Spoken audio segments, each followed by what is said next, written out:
Hey guys, how you doing? Welcome back to the channel. I know it has been a minute since we last did this, so I really want to thank you for that. Obviously, you'll have seen in the title we're listening to Red Clay Strays, who are probably the biggest artists to really bang since I last did this as a channel. I know they were operating at that time, but yeah, they hadn't come across my radar until last year when I saw them at a festival in the UK called Long Road Festival. Incredible festival, incredible lineups every single year. And yeah, first time I heard them was live, so what a blessing, right? This time, I'm actually taking the time to sit down, listen to the lyrics, break it down from a storytelling perspective more than anything, kind of like how we used to. So yeah, let's just take some time to listen to this song, see how it goes, and we'll chat more afterwards. There'll be minimal breaks throughout this, maybe one or two, but just give us both a chance to really enjoy what we're listening to, and we'll jump into the lyrics afterwards. So we're going to get into it now, and let's go. She comes from Silver Spoon, Golden Rule, private school, never miss Sunday church. I come from blue collar, low dollar, out here where concrete meets old red dirt. And I don't know what happened, but it sure don't add up on paper. But when I close my eyes late at night, you can bet I thank my maker. There's like this grittiness to his voice, right? Something I remember resonating with when he was live. Obviously, at the time, I might have had one or two little beers or whatever, and I've kind of thought back to it, and I've kind of thought like, is it as good as I remember it? And man, he's as good as I remember. I'll be honest. I don't know why he's not been on my rotation for the last year since I saw him live, but I guess the whole band they are incredible. They were incredible. I will be listening to this some more. So let's get back in. I'm going to take it back a touch. But when I close my eyes late at night, you can bet I thank my maker. She keeps on loving me, loves me the way I am. She's not just along for the ride, she's my biggest fan. And it's a little piece of heaven when we lay down at night. She keeps on loving me, and I keep on wondering why. She's got a wicked smile, angel eyes, every guy wanting to hold her close. She's as pretty as sin, like the sun sinking down on the California coast. She keeps on loving me, loves me the way I am. She's not just along for the ride, she's my biggest fan. Right, so I kind of remember when I saw them live, there was, I guess, people standing around saying like he's got like the old sort of Elvis style hair. He's got some real grittiness to his voice, and honestly, he reminded a lot of people to Elvis back then. I'd say back then, it was a year ago. What am I talking about? But yeah, people were saying that in the crowd, and I guess from my point of view, I wasn't a close follower of Elvis. He was way before my time. So I don't think you can draw comparisons though when it comes to top quality musicians. Everybody creates their own style, creates their own path, writes their songs in their own way, and finds something within their own voice. And so I don't draw too many comparisons myself. I see a similarity in image and how he carries himself. I remember him doing like he kind of jigged about the stage a little bit, and just we were all saying, like, I was with my family at the time, and we were like, This is one of the coolest people that we've ever seen live. And it's a little piece of heaven when we lay down at night. She keeps on loving me, and I keep on wondering why.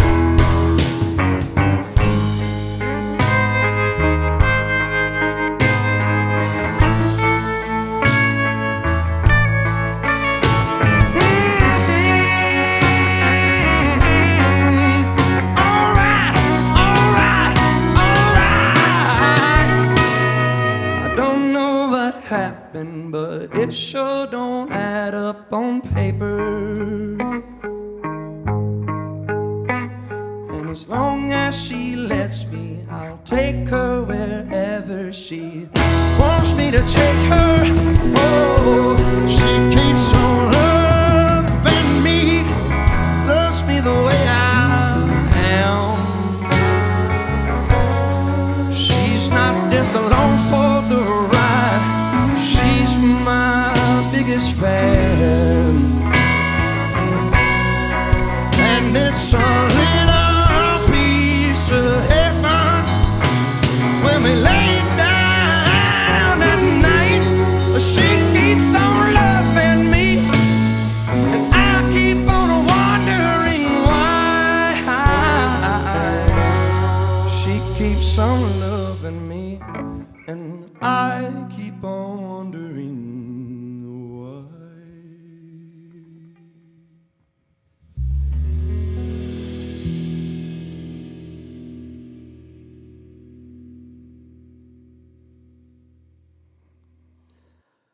Well, that is proper music, and honestly, what a song to start this channel back up with. I thoroughly enjoyed that. Let's stop that recording now. Thoroughly enjoyed that. That is absolutely golden. That's the kind of, right. So I don't necessarily see a huge association to what Elvis was doing. I actually understand now why people were saying that at the time. Just because the Red Clay Strays kind of transport you to a time before this world of pop country, and there's a lot of criticism that's associated with that. I don't mind it myself, but it transports you back in time. And for someone that never lived in that era, I start thinking about what it would have been like to meet a person, from a different class system or part of town or whatever, and understand what that was like before the world of social media, where you've got people inflating their own image more than what they live to within their own means, right? Like, there's so much association online that causes a lot of unhappiness for people. But not to get distracted from the point of, like, it takes me back to a moment where there's almost like less judgment, even though what he's singing about, there is two different sides to life. You're either born with a certain level of privilege, or you've got to work hard to earn every single penny that you have, or every single cent that you have, right? And you get that within the first four lines. So he says, she comes from silver spoon, golden rule, private school, never miss Sunday church, and I come from blue collar, low dollar, out here where concrete meets old red dirt. So in the first few lines, he's literally drawn a line in the sand, and he's gone, we're from different sides of town. She had this super sort of privileged upbringing. You also get like an assumption that he wouldn't be accepted into that life, just with how he's talking about it. And he's from a totally different kind of side of town. And I know, having read up on them previously, that I believe they sang in sort of churches on their way up, right? They are country rock, but they have that religious root to the music that they make. So they've got that nod in there as well. And the fact that he states she never missed Sunday church shows that it's something that's super important to him. But he goes on to say, and I don't know what happened, but it sure don't add up on paper. But when I close my eyes late at night, you bet I thank my maker. So again, he's working religion into the song, and saying that he doesn't feel like he deserved her to come into his life, but he feels super grateful that she did. And in all honesty, like, I've had situations in my own life where, I've been dating someone that I don't feel like I necessarily would have had the opportunity to, and I don't necessarily understand why that happened, or how it happened. And you kind of go like, if this feels meant to be, it feels bigger than anything that's within my own control. And so I have to thank him. I have to thank the powers that be for bringing this person into my life, because it can't just be coincidence. It can't just be chance. I must have done something to kind of deserve this opportunity. Anyway, he goes on to say, she keeps on loving me, loves me the way I am. She's not just along for the ride. She's my biggest fan. So again, we're talking about the fact that he's a singer, he's a performer. He's kind of built this huge sort of presence for himself. He's worked hard to get there along the way. She's not just a groupie. She's a fan of who he is as a person, right? And I imagine for a lot of these artists that are kind of consumed within the industry, you've got a lot of people that just want to tag along and just be associated with you. And even if that's not a direct part of the story, that's something that's coming in that he's associating from his own life into the music. He paints a picture of where they're both from, but he also pays a bit of a respect to where they are now. So, he's a rock star, like for real, a rock star. The whole band is incredible. It's not just him, but he's the front man. So you kind of got to pay your respects. Anyway, he goes on to say, Lord, it's a little old piece of heaven. When we lay down at night, she keeps on loving me, and I keep on wondering why. So again, it's that, like, almost that, probably that feeling that comes from his upbringing, right? And you probably always looked at people that are born with a different opportunity, and you've always been taught to feel like you're not deserving of the same opportunity, and unless you work hard for it, right? And so that question of, like, keep wondering why he has her in his life, why she comes from where she comes from, and she's decided to be with him. It's a beautiful sentiment. It shows that he's never going to take her for granted. He's always going to thank her. He's always going to thank the Lord for bringing her into his life. And it's a beautiful song. It really is. I mean, there was moments in there where I was just like, when you feel the emotion of the song and the voice and your face starts screwing up. That's what got me. And then he goes on to say, she's got a wicked smile, angel eyes. It's that little bit of naughtiness in with the good stuff, if you know what I mean. Like, she looks sweet and innocent, but there's something there. Every guy wanting to hold her close. She's pretty as sin. So again, beautiful use of words there. She's pretty as sin. This almost doesn't feel like it's allowed, right? She's enticing me. I'm feeling feelings I probably shouldn't be feeling. And but he just can't help but appreciate her. Like the sun sinking down on the California coast.